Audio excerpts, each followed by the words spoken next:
لە یەکێک لە یاریەکانی هەفتەی پێنجەمی خولی پلەیەکی کوردستان و لە کۆمەڵەی دووەم لەسەر یاریگای دوای فرانسۆ هەریری ئاسۆ میوانداری کۆی پێشەنجی کۆمەڵەکەی کرد. لەگەڵ دەستپێکی یاریەکە و دوای تێپەڕبوونی تەنها 45 سرکە ناوبژوان فیکەی لێدانی سزای بۆ کۆیە لێدا و ئەکرەم جاسم گۆڵ یەکەمی بۆ کۆیە تۆمار کرد.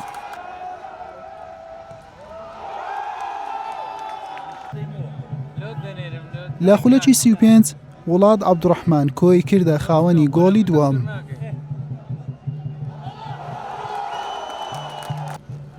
لە خولەکی 41 ئاسۆ سوودی لە هەڵەی گۆڵپارێزی کۆیە بینی و لە ڕێگای زریان جەوهەر گۆڵێکی تۆمار کرد.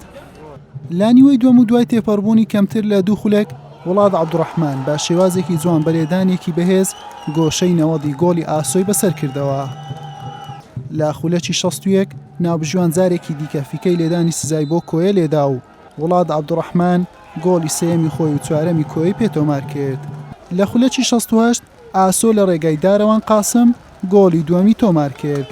بەڵام ئەم گۆڵە هیچی لە ئەنجامەکە نەگۆڕی چونکە لە خولەکی 81 وڵات عەبدوڕەحمان گۆڵی پێنجەمیشی بۆ کۆیە زیاد کرد و سوپەر هاتیەکی خۆی لە یاریەکە کرد. کۆیە بە ئەنجامی 5 گۆڵ بەرامبەر 2 گۆڵ سەرکەوتنی بەدەستێنا. الحەمدولڵا توانیمان سێ خاڵ بینن سوپەر هاترێکەوە مهم نییە، مهمەوەی فەریق بباتەوە. ئەمە کە کۆی یەکەم دەبێ مانای هەموو کۆیەکان یەکەم دەبن، نەک فەریقی کۆی جمهوری کۆی لە شارەوە هاتەوە لە کۆیەوە هاتەوە دەستخۆشی زۆری لێیان دەکەن. ئەمە پاڵپشتی ئەوانە توانیمان ئەوە بەرزە پێشکەشکەن. دەستخۆشی لەوان دەکەم، دەستخۆشی لێوەش دەکەم. بەناوی خی گەورە ئەمڕۆ لە یاریگای فرانسۆی دوو لەگەڵ ئاسۆ یاریمان کرد. سپاس بۆ خی گەورە و سپاس بۆ هەوڵ هیمەت یاریجانەکان و دەسێ ڕانەران توانیمان یاریکی باش بکەین و هەم بە ئەنجام هەم بە مستەوای یاریەکە بەرین. ئینشاڵڵا یانێ کۆیە ئەم ساڵ تمۆحیمانەوە ئینشاڵڵا هەوڵە دەین بمێنەوە لە پێشەنگی ڕزبەندیش پشتیوان بەخوای گەورە لە جەولەی دووەم بە باشتر دەرەکەینەوە.